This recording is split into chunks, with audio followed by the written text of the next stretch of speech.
नमस्कार, आप देख रहे हैं जिया न्यूज जनता मांगे जवाब के साथ मैं हूं अनंत भट्ट और आपके साथ मैं हूं पूजा मिश्रा।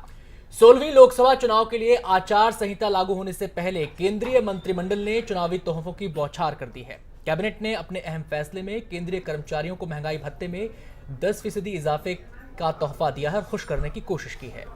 तो 2009 के चुनाव में कांग्रेस का विजय मार्ग प्रशस्त करने वाली मनरेगा योजना अब 150 दिनों के रोजगार की गारंटी देगी।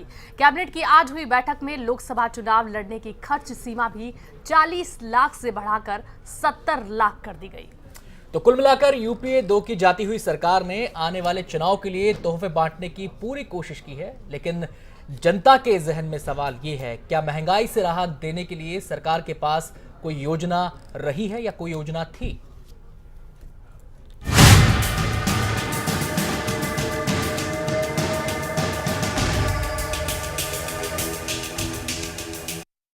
तो आज इसी मसले पर तमाम पहलुओं पर चर्चा की जाएगी। खास मेहमानों का पूरा पैनल हमारे साथ मौजूद रहेगा। मेहमानों से आपको रूबरू करवाएं उससे पहले एक रिपोर्ट आपको दिखा देते हैं। यूपीए एक सरकार में रोजगार की गारंटी देने वाली महत्वाकांक्षी योजना नरेगा के बारे में कौन नहीं जानता। 2009 में कांग्रेस को दोबारा सत्ता में लाने का श्रेय नरेगा को ही दिया जाता है। जी हाँ, और ऐसे में आचार संहिता के लागू होने की संभावनाओं के बीच सरकार ने अपने इस वोट बटोरने वाली योजना के साथ केंद्रीय कर्मचारियों को भी चुनावी तोहफा दे दिया है। महात्मा गांधी राष्ट्रीय ग्रामीण रोजगार गारंटी यानी मनरेगा, महंगाई दर के हिसाब से प्रतिदिन मजदूरी देने वाला मनरेगा, कांग्रेस का ब्रह्मास्त्र मनरेगा, साल में 100 दिन से बढ़ाकर 150 दिन रोजगार की गारंटी। देश की 60% जनता के मन को जीतने के लिए कांग्रेस एक बार फिर मनरेगा के भरोसे है।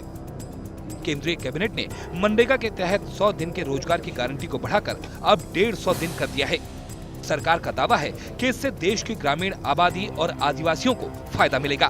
कि महात्मा गांधी नरेगा का मकसद 100 दिन का रोजगार देने का है और आज के निर्णय के बाद वो आदिवासी जिनको वन अधिकार अधिनियम 2006 के तहत पट्टे दिए गए हैं, उनको 150 दिन का रोजगार देने का कानूनी वादा होगा। इसके अलावा कैबिनेट ने केंद्रीय कर्मचारियों की मौजूदा 90% महंगाई भत्ते को 100% कर दिया है। सरकार के इस फैसले से 50 लाख कर्मचारियों और 30 लाख पेंशन भोगियों को फायदा होगा। इससे पहले सरकार ने पिछले साल सितंबर महीने में महंगाई भत्ते में 10% इजाफे की घोषणा की थी और अब फिर 10% बढ़ाकर सरकार ने अपने कर्मचारियों को खुश कर दिया है। साथ ही न्यूनतम पेंशन 1000 रुपए प्रतिमाह करके 28 लाख पेंशनधारियों को भी राहत दी है। भ्रष्टाचार के मुद्दे पर निशाने पर रही मनमोहन सरकार की कैबिनेट ने भ्रष्टाचार विरोधी विधेयकों को ठंडे बस्ते में ही रखने का फैसला लिया, लेकिन सरकार ने एक बार फिर मनरेगा का दांव खेला। साथ ही सरकारी कर्मचारियों को 100% महंगाई भत्ते की सौगात भी दी। साफ है, सरकार की निगाहें एक तरफ जहां गांव की जनता पर है, वहीं दूसरी तरफ शहर के सरकारी कर्मचारियों पर। अमित कुमार शर्मा, जिया न्यूज, दिल्ली।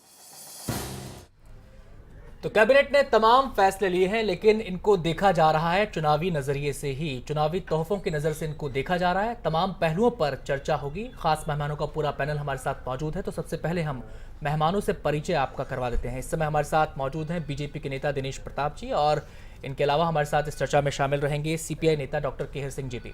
आप दोनों का बहुत बहुत स्वागत है। और हमारे साथ स्टूडियो में एक और खास मेहमान मौजूद है। हमारे साथ मौजूद है वरिष्ठ पत्रकार संगीता श्रीवास्तव जी। तो सवाल जवाब का सिलसिला संगीता जी से ही शुरू करते हैं, क्योंकि एक न्यूट्रल व्यू पॉइंट यहाँ पर लेना शुरुआत में जरूरी है। कांग्रेस के एक मेहमान हमारे साथ जुड़ने वाले हैं, वो भी अपने दर्शकों को हम बता दें, थोड़ी देर में वो भी जुड़ जाएंगे। लेकिन सवाल मेरा ये है, क्या पुराने तीर से नया टारगेट सेट करने की कोशिश कर रही है कांग्रेस? मनरेगा के मद्देनजर अगर चीजों को देखा जाए तो बिल्कुल ये है कि मनरेगा का जादू एक बार चल चुका है, तो उनको लग रहा है कि 2014 में भी हम मनरेगा का जादू चला लेंगे। पर यहाँ पर मैं एक बात कहना चाहूँगी कि ये स्वागत योग्य है उन सेंट्रल कर्मचारियों की ओर से, केंद्रीय कर्मचारियों की ओर से भले वो चुनावों के मद्देनज़र इन्हें एक तोहफा मिला जिसे वो कई वर्षों से इंतज़ार कर रहे थे कि उनका 100% डीए हो गया। और मनरेगा वालों में भी निश्चित है फ़ायदा तो व्यक्तियों को ही होगा, पर यह फ़ायदा एक निश्चित किस समय पे दिया जा रहा है और क्या इसका प्रभाव चुनाव पर पड़ेगा, ये प्रश्न चिन्ह बन रहा है। और इसमें मेरा विचार स्पष्ट है कि ये निश्चित ही योजना यदि 150 दिन की कर दी है उन्होंने, 100 दिन से बढ़ा के उसको 150 दिन रोजगार मिलेगा, केंद्रीय कर्मचारियों का 10% वेतन भत्ता बढ़ा के 100% कर दिया गया, वो स्वागत योग्य है, पर इसका असर चुनाव पर बहुत ज़्यादा नहीं पड़ सकता। चलिए संगीता जी, आपकी ये बात शायद बीजेपी के जो हमारे साथ मेहमान जुड़े हुए हैं दिनेश प्रताप जी, उनको कुछ राहत दे, क्योंकि उनके नेता लगातार हर रैली के मंच से यही कह रहे हैं कि सरकार नाकाम रही है, लेकिन सरकार तोहफों के जरिए शायद इस हमले की धार को पुंद करना चाहती है। दिनेश जी, क्या मन में कोई डर है कि ये जो मनरेगा का यहाँ पर फैसला लिया गया है, जो केंद्रीय कर्मचारियों के डीए बढ़ाने का फैसला लिया गया है, एक तरफ शहरी मध्यम वर्ग और दूसरी तरफ ग्रामीणों की वो आबादी जिसको लेकर इस देश में लंबे अरसे से पॉलिटिक्स होती रही है, एक साथ दोनों निशाने साधे जा रहे हैं? असल में जो एक साथ कई निशाने साधने की कोशिश हो रही है, यही सबसे बुरा परिणाम कांग्रेस के लिए लेके आएगी। अर्जुन की दृष्टि हमेशा आंख पर होनी चाहिए, और आज इनकी दृष्टि जो है दृष्टि तो आंख पर ही है, हमारी दृष्टि मध्यम वर्ग। है। असल में अनंत जी दिग्भ्रमित हैं अभी। संगीता जी जो कह रहे हैं इनकी मंशा पर ही सवाल होता है। बिल्कुल योजनाएं ले आए थे, अभी इसके पहले आप देखिए जुमा 4 दिन हुआ, लोकसभा अभी खत्म हुई, आप पहले ला सकते थे ना, कौन मना कर रहा है। लेकिन जरूरी नहीं, पॉलिसियां बनाना महत्वपूर्ण नहीं है, पॉलिसियों का इम्प्लीमेंटेशन सबसे ज्यादा महत्वपूर्ण है। अगर इस आप यूपीए सरकार में देखिए, इनकी जिनको मनरेगा से पटकनी आपको दी थी, 2009 में मनरेगा से पटकनी मिली, वही मनरेगा इनके लिए काल का ग्रास बनेगा, इसलिए कि जितना व्यापक भ्रष्टाचार उस मनरेगा में है शायद कांग्रेस या यूपीए सरकार के किसी दूसरी योजना में नहीं है। अगर आप इनकी सरकारों में उठा के देखिए, जो जॉब कार्ड बनते हैं, ऐसे ऐसे लोगों को जॉब कार्ड बने हुए जो कभी काम पे जाते ही नहीं है, बैंक खातों में उनके सीधे पैसा जाता है, लेकिन पैसा पहले निकलवा लिया जाता है, उसका डिस्ट्रीब्यूशन होता है। तो वही हम कह रहे हैं, इनकी मंशा पर ही सवाल है, और इनके लिए जो ये काम करने जा रहे हैं ना, जो हड़बड़ी में गड़बड़ी बार बार भारतीय जनता पार्टी कहती है, वही गड़बड़ी ये फिर से करना शुरू कर। केहर सिंह जी, फायदा कांग्रेस को होगा या फिर उन लोगों को, मनरेगा के मद्देनजर अगर हम बात करें जिनके लिए योजना में ये 150 दिन किया जा रहे हैं काम के दिन? देखिए, फ़ायदा तो जो है न कांग्रेस को हो रहा है न उन लोगों को हो रहा है। जैसा अभी कहा गया कि मनरेगा से जो है ऐसे कार्ड बने हुए हैं, वो जहां हमारे भाई साहब कह रहे हैं कि वो ऐसे कार्ड बने हैं, वो तो उनकी सरकार में भी ऐसे कार्ड बने हुए हैं। धोखा तो दोनों ही दे रहे हैं उस जनता को, तो इसलिए फ़ायदा तो दोनों में से किसी को नहीं होगा, न उस मजदूर को हो रहा है और न क्योंकि ये 300 दिन का जो इन्होंने किया है फायदा होगा, क्योंकि अगर उसमें महंगाई अगर बढ़ करके ना आ रही होती, 150 दिन किए गए हैं, महंगाई तो और ज्यादा बढ़ रही है ना, उस महंगाई के हिसाब से तो कुछ फायदा ही नहीं उनको। तो इसलिए जब फायदा जब ही हो सकता है जब महंगाई पर कहीं रोक लगाई जाए, तो कहीं फायदा होने का है। और फिर वो 150 रुपये का उसमें वो है, 150 रुपये से आज भूख नहीं मिटती, एक दिन में 24 घंटे में, तो क्या फायदा होगा उसमें? सरकार तो कहती है कि भूख तो 5 रुपए में मिट जाती है। देखिए, सरकार वाला अमीर है, सरकार कभी जमीन पर उतर के देखा ही नहीं ना सरकार ने। वो तो सब बड़े बड़े हवाई महलों में बैठे हुए हैं, एसी में बैठे हुए हैं, उन्हें क्या पता लगता है? जो किसान या मजदूर जो खेती में काम करता है, जो जमीन पर खुदाई करता है, उसे पता लगता है जब पसीना सर से। चलिए सिंह साहब, आपके पास लौटते हम सीधे रुक करेंगे। अभय दुबे जी हमारे साथ जुड़ गए हैं भोपाल से, कांग्रेस के नेता। अभय जी की प्रतिक्रिया यहाँ पर लाजमी है लेना, सीधे उन्हीं के पास रुक करते हैं। अभय जी, क्या नैया पार लगाएगी एक बार फिर से मनरेगा और केंद्रीय कर्मचारियों को जो डीए का तोहफा दिया गया है और पहले जो 7वें पे कमीशन के गठन का ऐलान कर दिया गया है, चीजें क्या 2009 के नजरिए से ही सोची जा रही है 2014 में भी?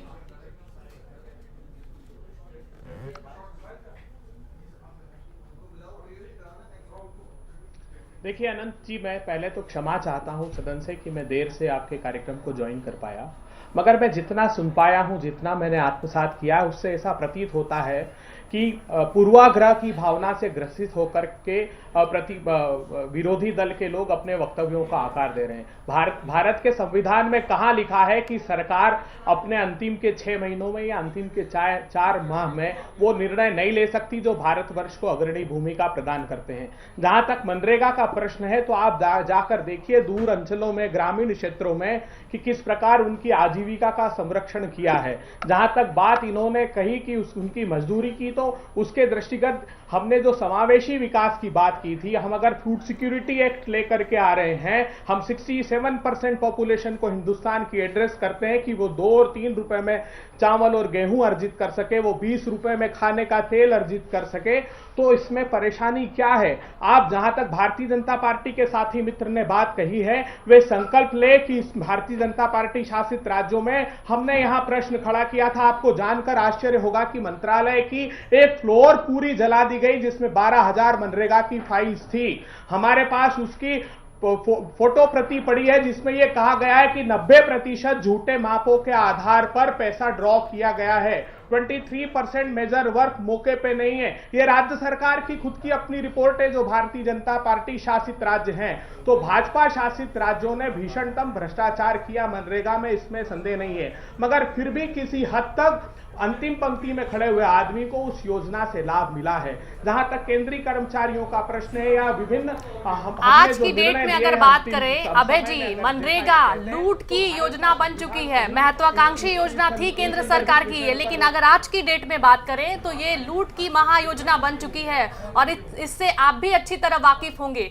इस वक्त अगर बात की जाए तो कुल 624 जिलों में मनरेगा की ये योजना चल रही है, लेकिन तमाम जगहों पर शिकायतें मिलती है। अक्सर हम खबरों में भी दिखाते हैं कि किस तरीके से मनरेगा में लूट खसूट लगातार बढ़ रही है। बड़ा सवाल यह है कि अगर बीजेपी गवर्नमेंट राज्य सरकार अगर होती है तो वहां पर सीधे सीधे आप ये कह देते हैं कि राज्य सरकार की जिम्मेदारी है, लेकिन केंद्र सरकार की तरफ से क्या कुछ कोशिशें की गई है कि इस योजना में गड़बड़ियां ना हो, इस योजना को सुचारू रूप से चलाया जाए? कहीं पर कोई मॉनिटरिंग सिस्टम नहीं है, सिर्फ आप एक ब्रह्मास्त्र की तरह से यूज नहीं कर सकते। ये योजना सही तरीके से चले, इसकी भी जिम्मेदारी केंद्र सरकार को लेनी चाहिए थी।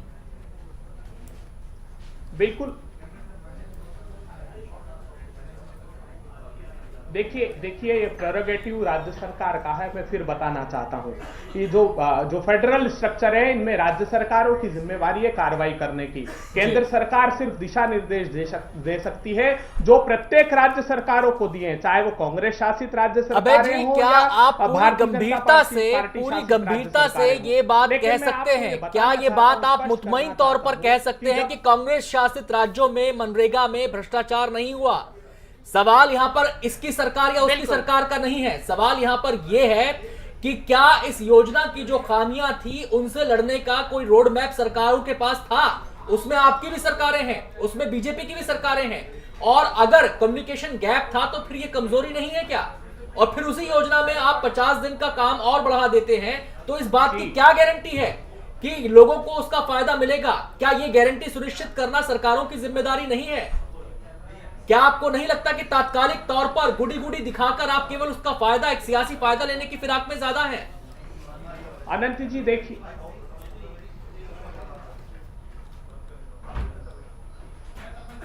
नहीं अनंत जी, आप दूरस्थ ग्रामीण क्षेत्रों में जाकर के देखिए कि मनरेगा के कारण कितना रोजगार मिला है ग्रामीण क्षेत्र में लोगों को।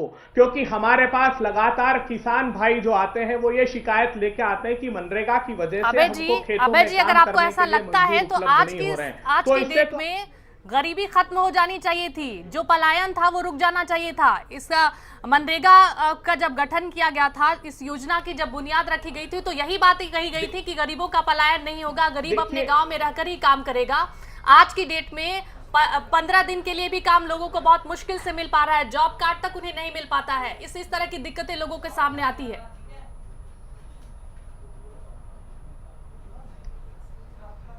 नहीं देखिए कठिनाइयां हो सकती है कि हो, मगर आपने कहा कि गरीबी दूर की, तो यूपीए की सरकार ने 14 करोड़, जो सबसे अधिक गरीबी से ऊपर लोग उठे हैं तो वो यूपीए के इस 10 वर्ष के शासनकाल में उठे हैं। 14 करोड़ लोगों को अपलिफ्ट किया है। जहां तक मनरेगा का प्रश्न है तो बिल्कुल ठीक है, इसको प्रोडक्टिव इवेंट बनाने के लिए एक सामूहिक प्रयास करने की आवश्यकता है, जिस पर निरंतर काम किया जा रहा है कि कैसे रेलवे में इसको हम इक्विप्ड करें, कैसे किसान भाई हमारे पास आते हैं कि इनको किसानों से भी संबद्ध करके इस योजना को लागू किया जाना चाहिए, ताकि जो फार्मर्स को मजदूर मिलने की दिक्कत है वो भी कम हो जाए। तो इसमें संदेह नहीं, लेकिन इस प्रॉब्लम को एड्रेस इस तरीके से नहीं किया जा सकता कि इस योजना को समाप्त कर दें। नहीं, योजना समाप्त करने की बात नहीं हो रही अभय जी। यहाँ पर आप गलत परिप्रेक्ष्य में चीजों को ले जा रहे हैं। योजना समाप्त करने की बात कतई यहाँ पर कोई नहीं कर रहा। दरअसल योजना के अंदर जो खामियां हैं उनको दुरुस्त करने का रोड मैप सरकार के पास क्या है? सरकार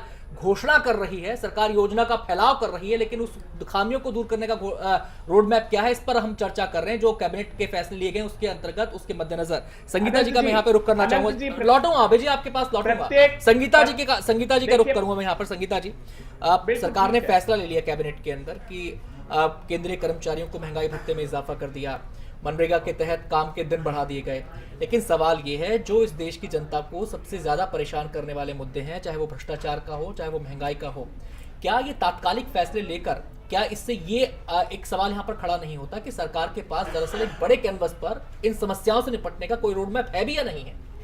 एक्चुअली जो वर्तमान सरकार है उसको ग्रामीणों की या जमीनी समस्या ही पता नहीं है, तो वो जब जमीनी समस्या ही नहीं पता है, उसने उनको विश्लेषण ही नहीं किया है, तो उनके लिए वो रोड मैप कैसे तैयार कर सकती है? देखिए, दोनों चीज़ कंट्राडिक्टरी बात हो रही है। मनरेगा में हम इतने प्रतिशत लोगों को 150 दिन का रोजगार दे रहे हैं, वहीं पर फूड सिक्योरिटी एक्ट में 67% लोगों को हम फूड सिक्योरिटी दे रहे हैं। जब जहाँ यहाँ अपने रोजगार भी दे रहे हैं और यहाँ फूड सिक्योरिटी भी, तो ये जो 67% फूड सिक्योरिटी के लिए आप पॉपुलेशन का रखे हुए हैं, ये कम क्यों नहीं होता है हमारे देश में? चलिए यही से सवाल खड़ा होता है संगीता जी, सवाल यही से खड़ा होता है। सीधे हम रुक करेंगे दिनेश जी का। दिनेश जी, ये जो योजनाएं हैं ये वाकई क्या लोकहित की योजनाएं हैं या फिर चुनावी रिश्वत? बिल्कुल सीधे सीधे चुनावी रिश्वत है, इसको जनता भी समझ रही है। अभय जी को कहते हुए भय नहीं लग रहा है कि मनरेगा से अब कांग्रेस पार्टी लोगों को मन को अपने बस में कर लेगी, मन को मोह लेगी? तो मुझे तो संशय हो रहा है। आप जो भी योजना बनाते हैं, जब उसको योजना बनाते समय या उसके इम्प्लीमेंटेशन में आपकी मंशा जब साफ नहीं होती है, तो आप उसका इम्प्लीमेंटेशन कैसे सही ढंग से कर सकते हैं? अभी आप जैसे संगीता जी कह रही थी, जब आपको बीमारी ही नहीं पता है, जब आपको डायग्नोज ही नहीं पता है, तो आप इलाज क्या करेंगे?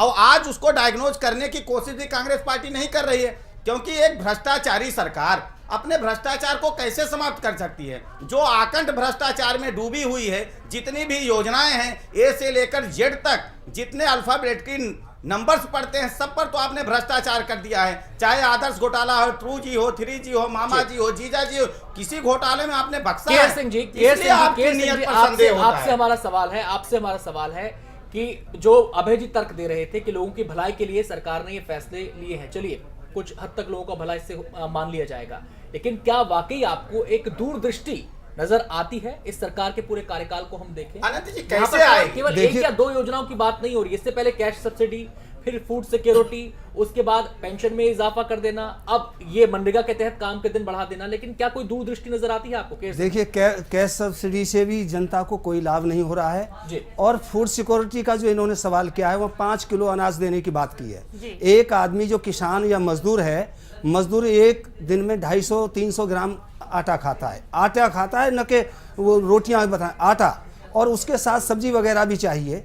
इनके हिसाब से जो इन्होंने तय किया है उस आधार से तो वो भूखा ही रहता है, यानी महीने में 20 दिन भूखा रहेगा, 10 दिन खाएगा वो। तो उस हालात में इन्होंने जो योजना बनाई है, ये यानी नरेगा है, फूड सिक्योरिटी है, और आप दूसरी जो भी बनाई है, वो सब एक जनता के साथ सीधा सीधा धोखा है और एक चुनावी स्टंट है। ये चलिए अभय जी, चुनावी स्टंट है, चाहे वो कैश सब्सिडी हो, चाहे वो फूड सिक्योरिटी हो, या फिर मनरेगा के तहत अब काम के दिन बढ़ाने का फैसला, सीधे तौर पर जनता से धोखा बता रहे हैं केयर सिंह साहब, और सीधे तौर पर कह रहे हैं कि चुनावी स्टंट है। फोन कट गया। अभय जी, क्या आप मुझे सुन पा रहे हैं? चलिए संगीता जी से यही सवाल ले लेते हैं अनंत। संगीता जी, इस तरह की से जो कोशिश की जाती है, बख्शीश देने की कोशिश की जाती है, आपको क्या लगता है कि इस तरह की कोशिशों से आज का मतदाता प्रभावित होता है?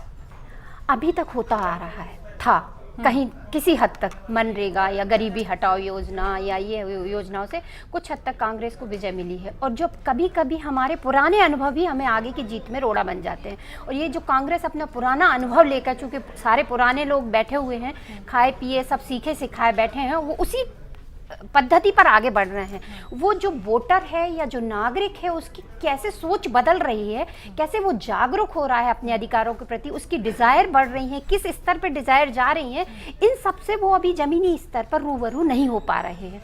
राहुल गांधी कोशिश कर रहे हैं निश्चित ही, परंतु अब बहुत देर हो चुकी है। एक जो उसकी छवि थी कांग्रेस की वो बन गई है और वो निश्चित ही नागरिकों में, वो वोटरों में बन गई है, तो ये छवि इन स्कीम से अब दूर नहीं होने कि गेम चेंजर वाला कॉन्सेप्ट अब मौजूदा पॉलिटिक्स में, मौजूदा माहौल में नहीं चलेगा। नहीं कि चलेगा। गेम चेंजर्स जो सरकार या जो भी पार्टी है, ये गेम चेंजर है। बिल्कुल। पहले हमने पुराने कई चुनाव में देखा कि भावनात्मक वोटिंग भी हुई है और भावनात्मक के चक्कर में उन्हें विजय भी मिली है, उन्होंने जीती है, चाहे वो किसी भी तरह की भावनात्मक वोटिंग करवाई गई हो और स्कीम्स की भी की गई हो, चाहे राज्य स्तरीय कर्मचारियों को दिए गए हैं, राज्य के चुनाव में देखें या सेंट्रल के चुनाव में देखें तो सेंट्रल कर्मचारियों को दी गई है, या मनरेगा जैसी योजनाएं लागू की गई और उनका फायदा निश्चित ही मिला है।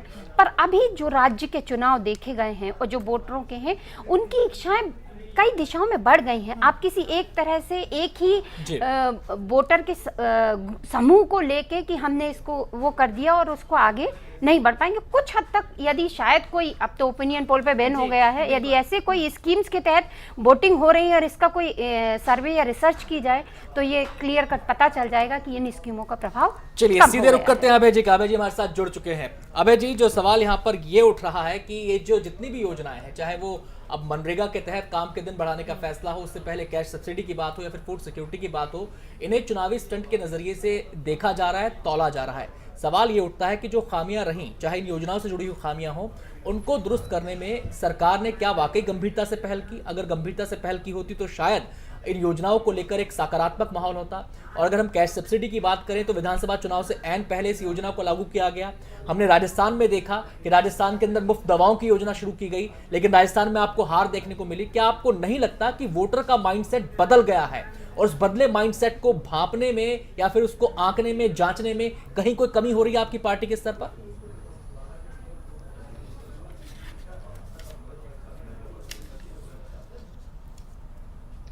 अनंत जी, देखिए, बुनियादी तौर पर हमको ये विचार करना चाहिए कि कांग्रेस पार्टी ने अपने राजनीतिक उद्देश्यों की प्रतिपूर्ति के लिए या अपनी अति महत्वाकांक्षा के दृष्टिगत इन योजनाओं को लागू नहीं किया। आपने मनरेगा का प्रश्न किया तो हाँ, हमने समस्याओं के समाधान की तरफ कदम बढ़ाया। के लिए टाइमिंग जरूर देखा जाता है उसका कि वो फैसला सरकार कब ले रही है। दिला दिया हमने सोशल फैसले का टाइमिंग बहुत महत्व रखता है, इस बात को आप नहीं नकार सकते सर।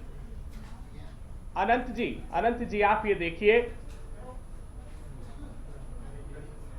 अनंत जी देखिए, जो हमने लोकपाल की नियुक्ति का प्रावधान था, जब भी खामियां सामने आती तभी समाधान पर काम करना होता है। हमने मनरेगा में सोशल ऑडिट का कंपल्शन कर देखिए, आपने लोकपाल की बात की है, आपने लोकपाल की बात की, हालांकि विषयांतर होगा, लेकिन मैं आपको याद दिलाना चाहूंगा, कल ही लोकपाल की सर्च कमेटी से नरीमन साहब ने इस्तीफा दे दिया। वो संतुष्ट नजर नहीं आए। अगर खामियों पर इतनी नजर सरकार की है तो ऐसी नौबतें क्यों आ रही हैं?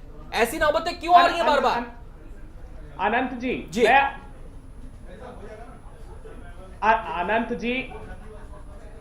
जी, मैं मनरेगा में लोकपाल की नियुक्ति की बात कर रहा हूं। मनरेगा में यह कंपल्शन किया है कि प्रत्येक जिले में एक ओम्बड्समैन होगा मनरेगा के तहत। वो राज्य सरकारों को प्रत्येक जिले में उसकी नियुक्ति करनी होगी। जहां तक आपने खाद्य सुरक्षा की बात की तो गर्भवती महिला के लिए 1000 रुपए 6 माह तक का प्रावधान किया गया है। बच्चों के लिए प्रोविजन तो ऐसा नहीं है। एक ये देश के लिए बहुत महत्वाकांक्षी योजनाएं हैं। हाँ, ऐसी कोई योजना नहीं जिसमें समय रहते खामियां नहीं आती और उसके रेक्टिफिकेशन के लिए सरकारें काम नहीं करती। समय रहते खामियां तो आती है, लेकिन उससे दुरुस्त करने की कोशिश नहीं की जाती। अभय जी, के प्रति मनरेगा योजना की सच्चाई आज के डेट में ये भी है कि बहुत सारे ऐसे लोग हैं जिन्हें इस योजना के बारे में पता भी नहीं है और ये भी नहीं पता कि अगर वो काम मांगने जाते हैं और 15 दिन के अंदर उन्हें काम नहीं मिलता तो उसके लिए बेरोजगारी भत्ता मिलता है। कई लोगों को ये बातें भी नहीं पता। तो बुनियादी चीजें अभी तक लोगों के पास नहीं पहुंची है।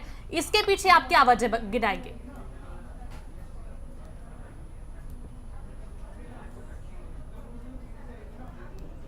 देखिए, इसमें हम लोगों को एक स्वस्थ कम्युनिटी पार्टिसिपेशन की भी आवश्यकता है, उसको भी हमने एड्रेस करने की कोशिश की है। हमने ये भी बात कही कि इसमें हेल्दी कम्युनिटी पार्टिसिपेशन होना चाहिए। आप देखिए, मैं एक उदाहरण देना चाहता हूं। जिस प्रकार अरविंद केजरीवाल ने दिल्ली में कहा कि हम स्वराज का कानून लाने वाले हैं, अनंत जी, 2006 में केंद्र की सरकार ने जवाहरलाल नेहरू शहरी नवीनीकरण मिशन में जितने राज्यों के साथ एग्रीमेंट किया है, उसमें कंपलसरी था कि स्वराज का कानून अर्थात मोहल्ला कमेटियां या ग्राम पंचायत, नगर परिषद के स्तर पर, पंचायत के स्तर पर हमने ये निर्धारित करने की कोशिश की कि किस प्रकार गांव अपने कामों को निर्धारित करेंगे। मगर दुर्भाग्य की बात है कि किसी राज्य सरकार ने वो कानून नहीं बनाया, ना ही अंततः अरविंद केजरीवाल जी बना पाए। तो जब तक अभय जी लौटते हैं आपके पास अभय जी से पूछना चाहिए कि ग्राम सभाएं भी तो गांव के लिए ही योजनाएं बनाती है, और ग्राम सभा कितनी सफल हुई और किस गांव ने ग्राम सभा के आधार पर अपने अपने निर्णय लिए और उसमें प्रगति हुई। एक नया बिल ले आएंगे, नया कानून ले आएंगे, कमेटियां बना लेंगे, पर वो जो चीज हुई वो तो वहीं रह जाती है। जो योजनाओं की बात हो रही है, चाहे मनरेगा हो, चाहे ग्राम सभा हो, ग्राम सभा भी एक गांव की ही सभा होती है जहाँ पे कम्युनिटी पार्टिसिपेशन होता है, हेल्दी पार्टिसिपेशन होता है। आपके अनुसार तो आप मानेंगे कि ग्राम सभा या पंचायती राज असफल हो गया है क्या? देखिए, नहीं, बिल्कुल आपने ठीक प्रश्न किया। हमको प्रयास करने चाहिए कि बहुत अधिकार संपन्न ग्राम सभा को बनाया जाए। जब तक पूरी तरह डिसेंट्रलाइजेशन नहीं करेंगे, जब तक पूरी तरह विकेंद्रीकरण व्यवस्था का नहीं करेंगे, तब तक हम इन खामियों पर ना। चलिए अभय जी और भी पहलुओं पर आपसे चर्चा होगी। देश को 65 साल गुजर गए, 65 साल में आप अभी तक यही नहीं कर पाए। हम चर्चा को आगे बढ़ाएंगे और जो फैसले लिए गए हैं कैबिनेट के, उसके मद्देनजर आज हम इस चर्चा को केंद्रित कर रहे हैं। और जो सवाल चर्चा के ब्रेक के बाद हम उठाएंगे, दिनेश जी से भी पूछा जाएगा कि भले ही आप कांग्रेस की जो अगुवाई वाली सरकार है उस पर उंगली उठा रहे हो इन चुनावी फैसलों को लेकर, लेकिन जहां तक योजनाओं की बात है या फिर जनता की नब्ज पकड़ने की बात है, लुभाने की बात है, वो तो बीजेपी शासित राज्यों में भी होती है। रमन सिंह का उदाहरण हमारे सामने है। चावल वाले बाबा उन्हें कहा जाता है। चुनाव से पहले ऐसे फैसले सरकारों के तहत लिए जाते हैं, लेकिन क्या वाकई जनता उनसे प्रभावित होती है, नहीं होती है, ये भी एक पहलू है। और क्या ये एक विजन के अभाव को यहां पर नहीं दर्शाता है सियासी स्तर पर? इस पहलू को भी हम छुएंगे छोटे से ब्रेक के बाद।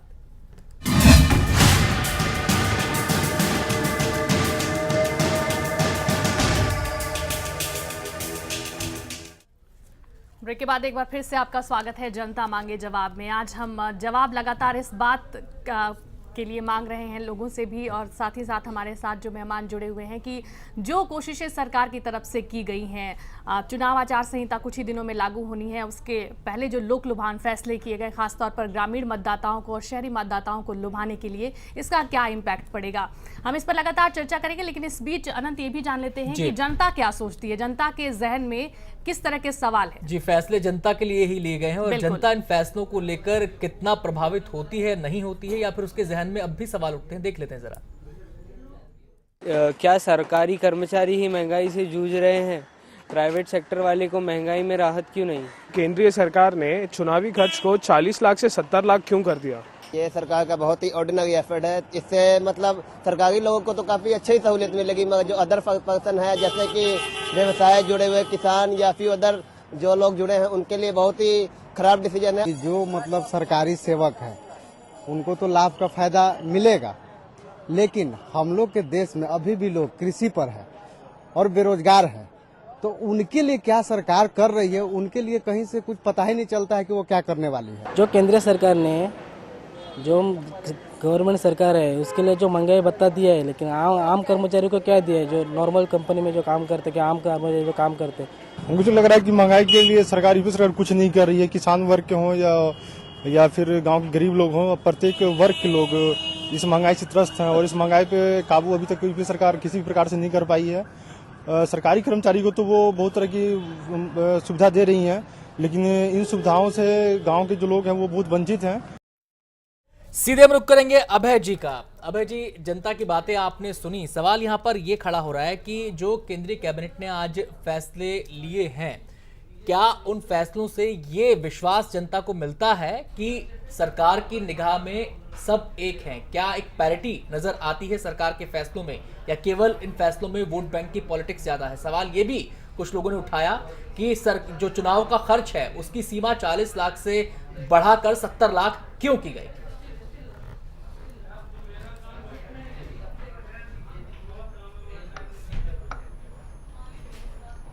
देखिए अनंत जी, मैं ये आपको बताना चाहता हूं कि ये शासकीय कर्मचारी भी आम जनता का हिस्सा हैं। उनकी परेशानियों के संदर्भित विषय पर भी सरकार को बात करनी होगी जी। जैसा कि अभी हमारे सहयोगी साथी कह रही थी कि 67% पॉपुलेशन को फूड सिक्योरिटी एक्ट के तहत लाने का आशय क्या था, तो अनंत जी हमारी तो मांग थी इसको यूनिवर्सलाइज करने की। हमारी आगे भी पार्टी के फोरम पर मैंने ये बात कही थी कि इस स्कीम को यूनिवर्सलाइज करिए, इसमें समूचे भारत को शामिल कर दीजिए, फिर देखिए कितने लोग इसको ऑप्ट करते हैं कि प्रत्येक नागरिक का यह अधिकार है। हमने इसमें गरीबी रेखा के मापदंड को भी खत्म कर दिया। हमने एक अबे जी सवाल ये नहीं है। सवाल तो यहाँ पर ये खड़ा हो रहा है कि क्या महंगाई भत्तों से, क्या इस किस्म की योजनाओं से जो एक नागरिक का मूलभूत अधिकार, आपको नहीं लगता कि अगर उसे काम दे दिया जाएगा, अगर उसके लिए रोजगार के अवसर पैदा कर दिए जाएंगे तो हो सकता है कि ज्यादा माहौल बेहतर हो सकेगा, ज्यादा लोगों को फायदा पहुंच सकेगा। लेकिन यहाँ पर यह लगता है कि एक तात्कालिक राहत देने की कोशिश ज्यादा की जा रही है, उसमें एक दूरदृष्टि कम नजर आती है। यह तात्कालिक राहत आखिर कब तक और कहां तक फायदा पहुंचाएगी, कितने लोगों को फायदा पहुंचाएगी?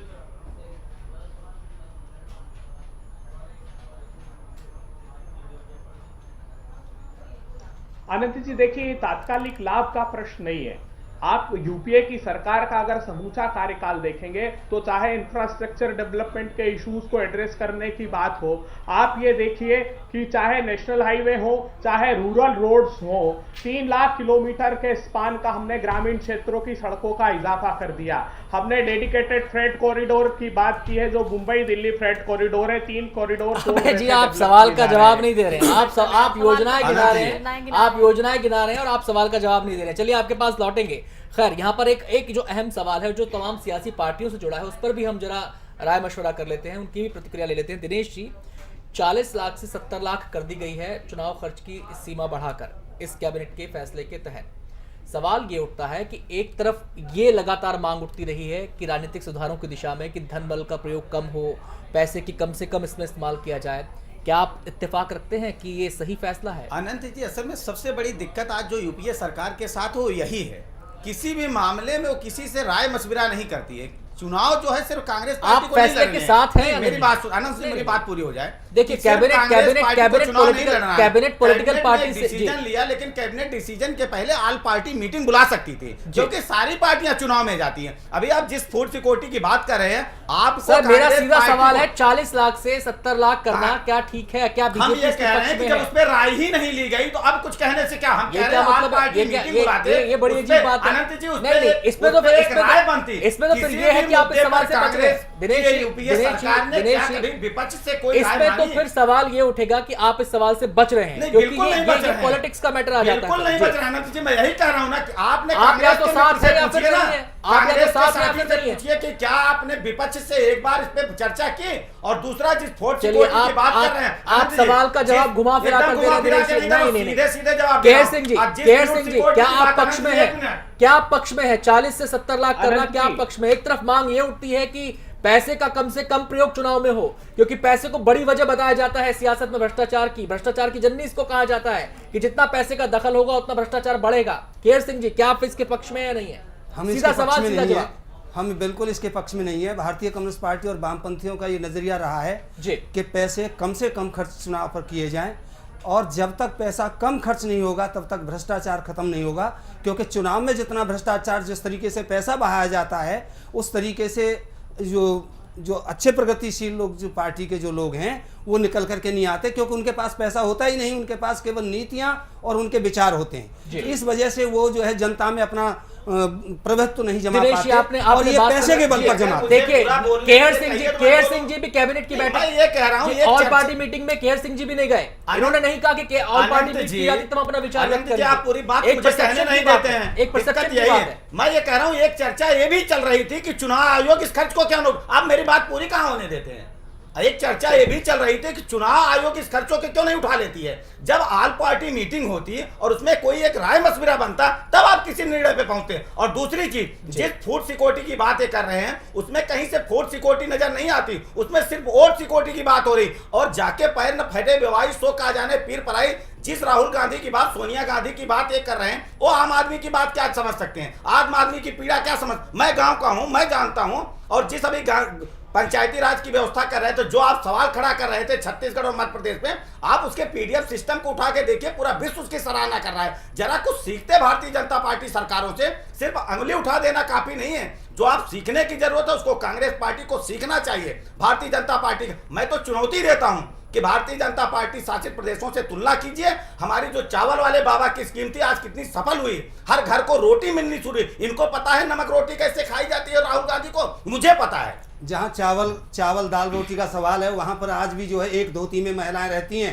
एक वस्त्र के अंदर लोग रहते हैं। लेकिन उसमें सुधार हुआ है। हम कह रहे हैं कोई सुधार नहीं हुआ। शिक्षा को देखिए, बिल्कुल शिक्षा गिरी हुई है, वहाँ मजदूर भूखा है आज भी। वहाँ पर जितना जुल्म आज है उतना कभी नहीं हुआ। नहीं, ये बराबर है। ये छत्तीसगढ़ में कांग्रेस के राज्य अच्छे हैं और नहीं बीजेपी के भारतीय जनता पार्टी के शासन के बाद दोनों पार्टी एक पहलू के सिक्के हैं। ये आपस में इधर से उधर दिनेश जी केर जी, मेरी आपसे दरख्वास्त है। दिनेश जी आपने अपनी बात कह ली, मैं अपना सवाल रखूं आपके सामने। अनंत जी, मेरा सवाल सीधा ये है कि आप बात को, जब मैंने चुनाव खर्च से जुड़ी बात की, कैबिनेट का फैसला उस पर भी हुआ है, जब मैंने उससे जुड़ी बात की, अभी आता हूं अभय जी आपके पास। रिक्वेस्ट है मेरी, मैं जरा एक बार दिनेश जी से अपनी बात पूरी कर लूं। हमने आपसे सवाल पूछा, केर सिंह जी ने सीधे बात कही कि हम इसके पक्ष में नहीं हैं। सवाल सर ये परसेप्शन का है कि एक बीइंग अ पॉलिटिकल पार्टी आपका इस मसले पर परसेप्शन क्या है, आपका नजरिया क्या है? इसके लिए जरूरी नहीं है कि एक ऑल पार्टी मीट का ही प्लेटफॉर्म इसके लिए उपलब्ध कराया जाए।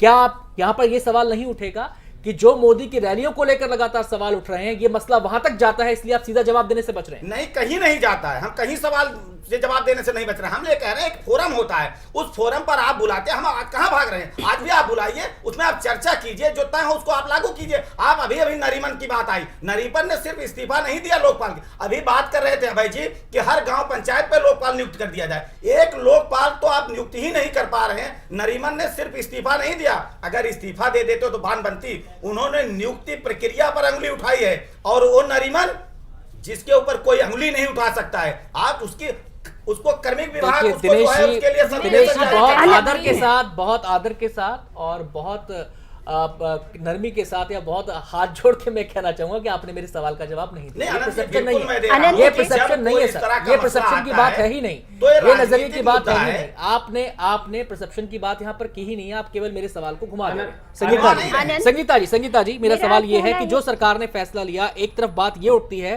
कि पैसे का कम से कम प्रयोग किया जाए चुनाव के अंदर, और दूसरी तरफ यहां पर सवाल देखिए कांग्रेस का भी आ रहा है, यहां पर सवाल बीजेपी का आ रहा है। 40 लाख से 70 लाख बढ़ाकर सीमा कर दी जाती है।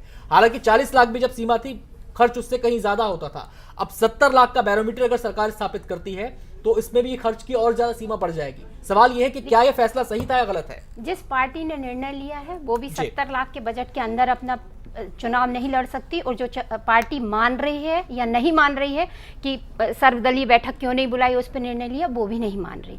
वो अप्रत्यक्ष ढंग से अपनी अस्वीकृति घोषित कर रहे हैं कि ना हम मानेंगे और ना हमसे राय ली गई है। तो 40 लाख के नीचे भी नहीं होता था चुनाव, और 70 लाख के नीचे भी नहीं हो रहा है। ये आम जनता भी देख रही है, आम नागरिक भी देख रहे हैं, और आप भी देख रहे हैं, हम भी देख रहे हैं कि एक एक रैली में कितना खर्चा होता है। तो 40 लाख तो उनकी एक विजिट पे ही खर्च हो जाते होंगे, जो हेलीकॉप्टर और फ्लाइट से जा रहे हैं। तो उस खर्चे का कैलकुलेशन जो है, आजकल जनता बहुत जागरूक हो गई है, वो सब देख रही है। इसमें मीडिया ने एक बहुत बड़ा रोल प्ले किया है। दूसरी चीज, मैं तो ये चाहूंगी कि चुनाव का खर्चा उतना ही होना चाहिए हर व्यक्ति का जितना चुनाव आयोग मतदाता जागरूकता अभियान के लिए खर्च करता है, क्योंकि पॉपुलेशन तो वही है ना। उतनी ही पॉपुलेशन को, उतने ही नागरिकों के लिए हम अभियान छेड़ते हैं कि भाई वो वोट का अधिकार का उपयोग करें, और उतने ही वोटर्स के पास हर चुनावी दल अपने वोट मांगने के लिए जाता है। तो दोनों के बजट में बहुत ज़्यादा अंतर नहीं होना चाहिए, क्योंकि यदि हम इतने में मतदाता जागरूकता अभियान चला सकते हैं तो इतने में हम अपने वोट मांगने के लिए भी पहुंच सकते हैं। चलिए सीधे हम रुक करेंगे। अभय जी आप कुछ कहना चाह रहे थे। सवाल यहां पर चुनावी खर्च की सीमा बढ़ाने को लेकर उठा है, कैबिनेट में आज ये भी फैसला किया गया है, इसकी क्या आवश्यकता थी?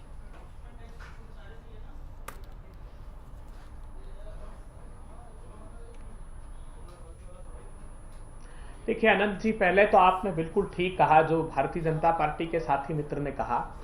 आप क्यों नहीं भारतीय जनता पार्टी चलिए आश्वस्त कर चर्चा में कि वो एक रेजोल्यूशन कल ही पास करेंगे, एक राजनीतिक प्रस्ताव उनकी राजनीतिक दल में पास करें कि हम 70 नहीं, हम 40 लाख या 25 लाख की सीमा का निर्धारण करते हैं और हम अपने जितना चुनाव के बाद खर्चों का ब्यौरा देंगे वो उसी आधार पर निर्धारित किया जाएगा। मैं इस बात से पूरी तरह से सहमत हूं कि इससे भी अधिक इस अपेक्षा से भी अधिक धन खर्च होता है चुनाव में, और मैं बिल्कुल इसका व्यक्तिगत रूप से समर्थक नहीं हूं।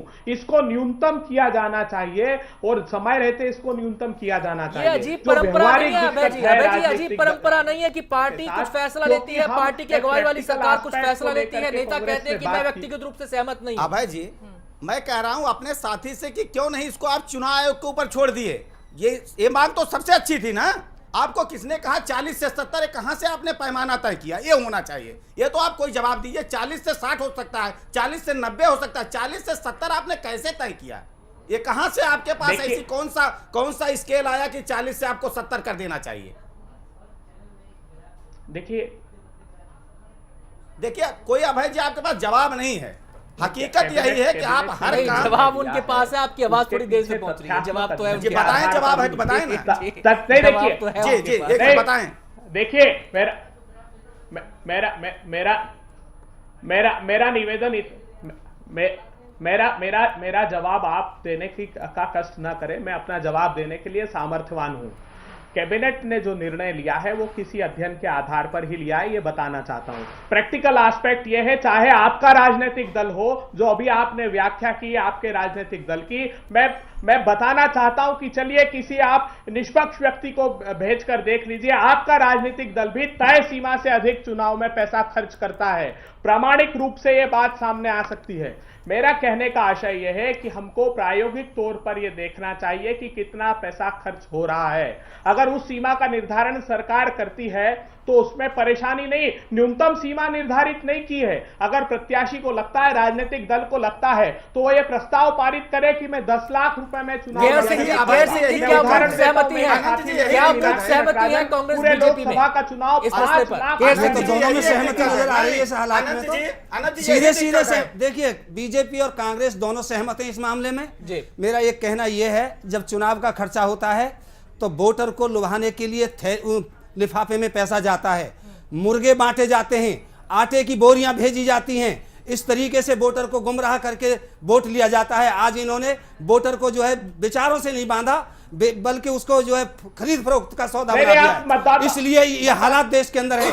मैं अभी चुनाव लड़ रहा था विधानसभा का, मेरे सामने जिक्र हुआ, ये हमारे जो विधायक कांग्रेस के और बीजेपी के विधायक दोनों के सामने पर यह चर्चा आई, तो हमको पता लगा कि जब ये इस तरीके से बांटते हैं तो इसी तरीके से इन्होंने ये पैसा बढ़ाया, और दोनों ही इसमें शामिल हैं। ये पैसा बढ़ा करके चुनाव आयोग को जो है, चुनाव आयोग से पैसा बढ़वा करके इनकी दोनों की अंडरग्राउंड राय होती है जब चुनाव आयोग पैसा बढ़ाता है, और कांग्रेस की ये पक्की राय है। किसी पर इस तरह से टिप्पणी कर देना आसान। मैं ये कह रहा हूं कि अभी हमारे साथी कह रहे थे, बैठे हैं, आप जवाब दीजिए। जवाब दे रहा हूं। हमारे साथी कह रहे थे कि अधिकतम खर्च सीमा है। अभी जो सवाल पैदा कर रहे थे कि हमारे पास 10 लाख ही खर्च करने की सीमा है और दूसरा प्रत्याशी आपका 70 लाख खर्च करेंगे, कैसे चुनाव होगा? मैं तो बार बार आप कह रहा हूं कि इसको चुनाव के ऊपर छोड़िए ना, क्यों आप पेच फंसाए पड़े हुए हैं आज तक? हम कह रहे हैं कि इसी बात का जवाब नहीं है जो आप कह रहे थे। दिनेश भाई नहीं सुन रहे हैं, सिर्फ दिनेश जी का जवाब आपके पास नहीं है, देश की जनता का जवाब आपके पास नहीं, कांग्रेस पार्टी के पास आज नहीं। जी पूजा, अगर चुनाव आयोग कोई राशि तय कर देता है तो क्या आप इसकी गारंटी लेंगे कि तमाम पार्टियां जो है उसी दायरे में रहकर खर्च करेंगी? करने की बात नहीं थी। एक उस समय एक डिस्कशन ये चला था कि जिस तरह से बीएलओ की नियुक्तियां, अब पर्चियां पहुंचाने का काम बीएलओ कर रहे हैं, शायद हमारे साथी भी इससे सहमत होंगे। इसी तरह से पूरे खर्च को कहना चुनाव आयोग उठाए, जो फंड है उसको चुनाव आयोग को दे दिया जाए और कैंडिडेट को कुछ ना करना हो। आप अपना प्रचार कीजिए और चुनाव आप इस पर डिस्कशन कर सकते थे, एक आम सहमति बन सकती थी। लेकिन कांग्रेस पार्टी की यही विडंबना है, यूपीए सरकार की यही विडंबना है, किसी से राय मशविरा नहीं करता है, ना कोई खाता ना वही, सिर्फ जो और कहना चाहता हूँ बीएलओ का सवाल आया पर्ची बांटने वाला। पर्ची बांटने के लिए भाजपा के लोगों ने और कांग्रेस के लोगों ने अपने लोग जो है फर्जी पर्चियां निकाल करके पहले बंटवा दी और बीएलओ की पर्ची उसके बाद में बंटी। चलिए, इस तरह के भी हालात पैदा हुए हैं। थोड़ा सा विषयांतर हो गया है, थोड़ा सा विषयांतर हो गया है, थोड़ा सा विषयांतर हो गया है। मेरी दरख्वास्त है तमाम मेहमानों से कि जो हमारा विषय है, जो हमारा टॉपिक है आज बहस का, हम कृपा कर उसी पर बने रहें। थोड़ा सा विषयांतर हो गया है और अब हम इस चर्चा के आखिरी चक्र में पहुंच चुके हैं। पूजा ने संगीता जी से कुछ पूछा था। संगीता जी, मेरा सवाल ये है कि क्या अब वो वक्त नहीं आ गया है कि तमाम मतदाता ये चाहते हैं कि जो भी राजनीतिक पार्टियां हैं वो कम से कम अपने खर्चों को लेकर पारदर्शिता बरते? यहाँ मैं 2 चीज़ें कहना चाहूँगी पूजा। देखिए, दिनेश जी के जवाब, दिनेश जी ने कहा एक 10 लाख खर्च करेगा और एक 70 लाख खर्च करेगा तो चुनाव कैसे होगा? चुनाव तो हो जाता है और दिल्ली में हमने देखा है कि किसी ने 4 लाख किया है और किसी ने 40 लाख किया है और चुनाव हुआ और जीता भी। ये उसका हमारे पास उदाहरण है, उसको आप जीता जागता उदाहरण मान सकते हैं कि चुनाव कम में भी होता है। बात हाथी के दांत खाने के और दिखाने की बात है, बात नियत की है कि नियत जो आपकी है वो दिख रही है कि आपके जो भी निर्णय आप ले रहे हैं उसमें, और नियत आजकल का वोटर समझने लगा है। हमारा जो वोटर था, जो आम नागरिक है, जो वोट करता है, वो बहुत ईमानदार था। यही कारण था कि अभी तक चाहे लिफाफे में, चाहे आटे की बोरियों में, चाहे मुर्गे में, चाहे शराब की बोतलों में उनको जो लालच दिया गया है उन्होंने उसे ही वोट दिया है। पर अब मैं मान रही हूँ कि कांग्रेस की या सत्तारूढ़ दलों की बेईमानी इतने ग्रास रूट तक पहुँच गई है कि इस बार का वोटर भी बेईमान निकलेगा। आप लिफाफा दें, आटे की बोरी दें, मुर्गा दें, पर वो वोट चलिए उचित चर्चा का आखिरी चक्र है, चर्चा का आखिरी चक्र है और इस आखिरी चक्र में मेरा सवाल ये है सबसे पहले अभय जी से। अभय जी, इस चुनाव में कांग्रेस के लिए गेम चेंजर है क्या? पहले कैश सब्सिडी को लेकर कहा गया गेम चेंजर है, फिर फूड सिक्योरिटी भी आ गया, फूड सिक्योरिटी के बाद विधानसभा चुनाव के नतीजे भी आ गए, अब फिर से मनरेगा पर दांव खेला जा रहा है। इससे पहले 7th पे कमीशन का गठन कर दिया गया कि वो असेस करे चीज़ों को, और अब डीए का एक लॉलीपॉप केंद्रीय कर्मचारियों के हाथ में थमा दिया गया। हालांकि लोगों के जहन में ये है कि क्या केवल महंगाई से सरकारी कर्मचारी ही परेशान हैं? गेम चेंजर है क्या? किसको आप गेम चेंजर मान रहे हैं इस बार?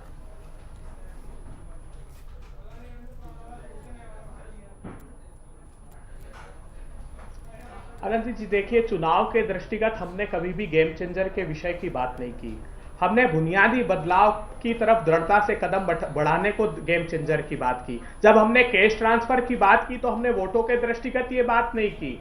हमारी मान्यता है कि भारत का मतदाता कोई भी निर्णय ले, मगर उसकी प्रगति के लिए जो सूचकांक निर्धारित किए जाने चाहिए वो यूपीए की सरकार करेगी। मैं उदाहरण देना चाहता हूं, आप लोकपाल के बात संक्षेप में कहिएगा अभय जी, समय की कमी है। जी, समय की कमी है। जी, पर बहुत महत्वपूर्ण ये है कि पेट्रोलियम मंत्री ने पहले ही कह दिया कि 1 अप्रैल से गैस के दाम बढ़ने वाले हैं, महंगाई बढ़ने वाली है। महंगाई को रोकने के लिए कुछ भी नहीं कहा गया। क्या किया जाएगा? कुछ नहीं कहा गया। क्या महंगाई से जनता त्रस्त नहीं होगी? आप 10% महंगाई भत्ता यहाँ पर बढ़ा रहे हैं, केंद्रीय कर्मचारियों के लिए सौगात दे रहे हैं, लेकिन आम जनता जो मरने वाली है इस महंगाई को लेकर, उसके लिए क्या? अनंत जी,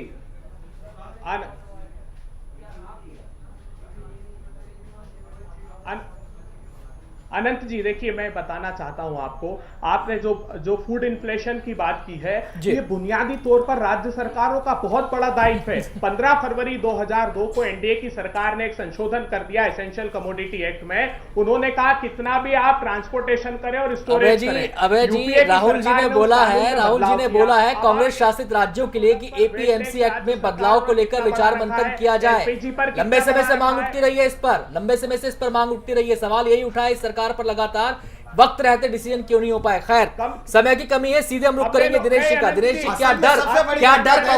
क्या डर बीजेपी को ये है कि ऐसे फैसलों से बीजेपी का रास्ता कमजोर होता है, रास्ते में रुकावटें आती हैं? बहुत संक्षेप में। कहीं से कोई डर नहीं है असल में। जिसकी जिन राज्यों की बात राज्यों को ऊपर डाल रहे हैं आप, कांग्रेस पार्टी का भी किसी न किसी राज्य में आपकी सरकार है। एक स्टेट को आप मॉडल के रूप में प्रस्तुत कर देते और फिर आप विपक्ष को कहते कि इस राज्य की तरह काम कीजिए। आपकी भी सरकार थी, दिल्ली में सरकार थी, कई राज्यों में सरकार थी। और फिर अभय जी, मैं कहता हूं वही जो नकल करने की, आप अकल लगाने की कोशिश कर रहे हैं और सब जगह आप फेल हो रहे हैं। चाय की जगह दूध लेके आ रहे हैं, 1 रैंक 1 पेंशन इतने दिन से मांग चल रही। चुनाव के समय, अभी चुनाव के समय जो सारी घोषणाएं आप कर रहे हैं, देश की जनता समझ रही है। जो आप कर 4 राज्यों में वही लोग आप देखते हैं, कोई इम्पैक्ट आप देखते हैं तमाम चीजों का? देखिए, सरकारी कर्मचारी को तो इन्होंने दे दिया, जो बोनस दे दिया या जो भी कुछ दे दिया, लेकिन जो ज़मीन पर काम करने वाला मजदूर है, फैक्ट्री में काम करने वाला मजदूर है, वो तो भूखा ही रहेगा।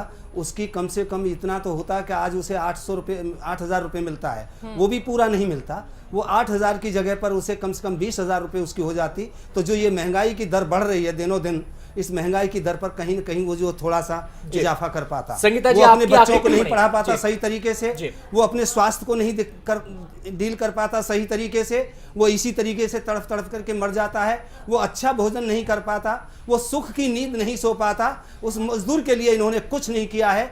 जो किया है वो सब अपने फायदे के लिए कर रहे हैं।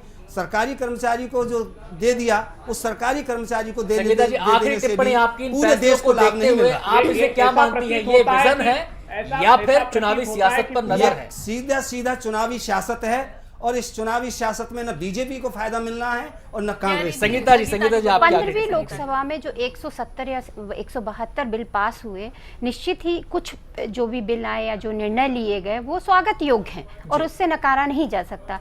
पर जो समय के अनुसार मनरेगा के लिए हम बैठे रहते हैं और ये मानते हैं कि आदमी की जो स्मृति है, मेमोरी है, वो बहुत कमज़ोर है, इसलिए हम लास्ट चुनाव के टाइम पे हम ये घोषणाएं करें तो उसे याद रहेंगी।